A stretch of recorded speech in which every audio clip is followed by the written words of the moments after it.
আসসালামু আলাইকুম ভিউয়ার্স, সবাই কেমন আছেন? এই যে দেখেন, আজকে এসে পড়ছি আমার আম্মুর ছাদের বাগান নিয়ে। এই তো কাঁচামরিচ গাছ, আম গাছ, এই যে সবেদা গাছ। আম গাছের মধ্যে ফুল আসছিল, আমও ধরছিল। ওই যে শিলাবৃষ্টি হয়েছিল ওই সময় এগুলো সব ঝইরা পড়ে গেছে। সবেদা গাছেও ফুল আছে। তারপর আছে পুঁইশাক গাছ, কাঁচামরিচ গাছ, সাথে কাঁচামরিচ গাছ আর আম গাছ। তারপর আছে লেবু গাছ। এই গাছে বেশি আছে, আম্মু ফলের গাছ বেশি লাগে।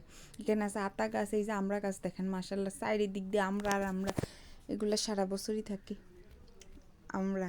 তারপর আছে দেখেন বেগুন গাছ, ওই যে লেবু গাছ, লেবু ধরে রয়েছে, তবে এখানে বেশি বোঝা যাইতেছে না, আরও লেবু আছে। ফুল গাছ, এখানে আবার কাঁচামরিচ গাছ, আরেকটি কি এই যে টুত গাছ, আমার নানু চট্টগ্রাম থেকে দিছে এই টুত গাছ। তারপর আছে এই বেগুনগুলা গতকাল ইসলা দিয়া রান্না করে ফেলছে, সবগুলা বেগুন ফাইরা নিয়ে গেছে, এই জন্য গাছ খালি হয়ে রয়েছে। পেঁপে গাছ, আম গাছ, আবার লেবু গাছ।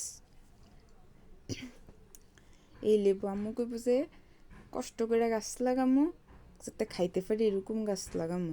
এই যে দেন গোলাপ গাছ, আবার এটা হচ্ছে মরিচ গাছ, আবার নিচে ফুল গাছ। এই ফুল গাছ কয়েকটা এগুলো আমিই লাগাইছি, আম্মু ফুলের গাছের এত শখ করে, আম্মু বেশি ফলের গাছের শখ করে। এই আছে আতা গাছ, ড্রাগন গাছ, আবার মরিচ গাছ। এই যে দেখেন কামরাঙ্গা গাছ, এই যে দেখেন কামরাঙ্গাও ধরে রয়েছে।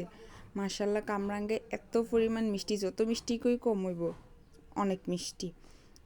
তারপর একটা মালটা গাছে একটাই মালটা ধরে রয়েছে। এই যে আবার আম্মু ছাদে ডাম আইনা রাখছে আরও গাছ লাগানোর জন্য। এই যে ডাম আছে। এই পর্যন্ত